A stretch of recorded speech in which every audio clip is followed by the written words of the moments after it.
صاحب آپ بھی دھماکےدار سٹوریز کور کرتے ہیں، اقرار صاحب آپ تو چھاپے مارتے رہتے ہیں، آپ کے لیے ایک چھوٹی سی ایکٹیویٹی آج ہم نے بنائی ہے، بادشاہ سلامت کے اوپر آپ لوگوں نے چھاپا مارنا ہے اور ایک بریکنگ نیوز دینی ہے اور ان سے منشیات آپ نے برآمد کرنی ہے۔ ہوتے آپ پوری چرس لگ رہے ہیں برآمد کیا کر رہے ہیں، لیکن چلے حد ادب، ہم جلال الدین محمد اکبر ہیں، کوئی منچا بم نہیں۔ آئیے جی، آئیں جی یہ مائک پکڑ لیں، یہ آپ کے پاس رپورٹنگ مائک ہے۔ ٹھیک ہو گیا جی۔ ہم اس وقت موجود ہیں جی چرس فروش شہنشاہ کے پاس۔ السلام علیکم جی۔ جی وعلیکم السلام بھائی، یہ چرس تسی خرید کے بیچ دے ہو یا چوری کر کے بیچ دے ہو؟ یہ جتوں مل جیسی بیچ دینے۔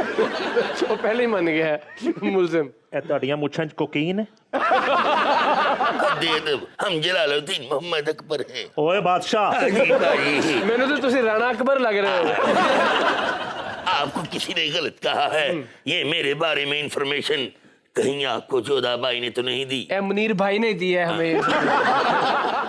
اے منیر بھائی جودھا بائی دا بھائی تے میرا ساڑا ہے، وہ مجھ سے آج کل ناراض ہے۔ وہ مجھے کہتا کہ دلی کا لال قلعہ میرے نام کر دو، لیکن ہم اپنے پرکھوں کی عظمت رفتہ کو اس کے نام کیسے کر دیں؟ دیکھیں اگر صرف انفارمیشن ملی ہوتی تو ہم کبھی آپ پہ چھاپا نہ مارتے۔ آپ چہرے سے منشیات فروش لگتے ہیں۔ اقرار صاحب، میرا ٹائر منشیات کے چرس فروشوں جیسا ہے، لیکن میں 22 کیرٹ کا اصلی بادشاہ ہوں۔ جس گروپ سے آپ وابستہ ہیں، کیرٹ کا تو آپ کو پتہ ہی ہے۔ یہ لو گروپ کی بات کر رہے ہیں۔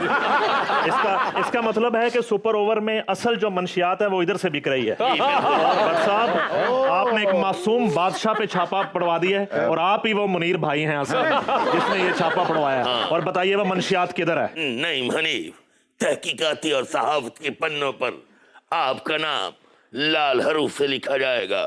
سنہری کر لا یار۔ میں لال نہ لکھاں گا، تسی آپ سنہری کر رہے۔ یہ ایکسٹرا ایک ذمہ داری مل گئی آپ کو، رنگ بدلنے والی۔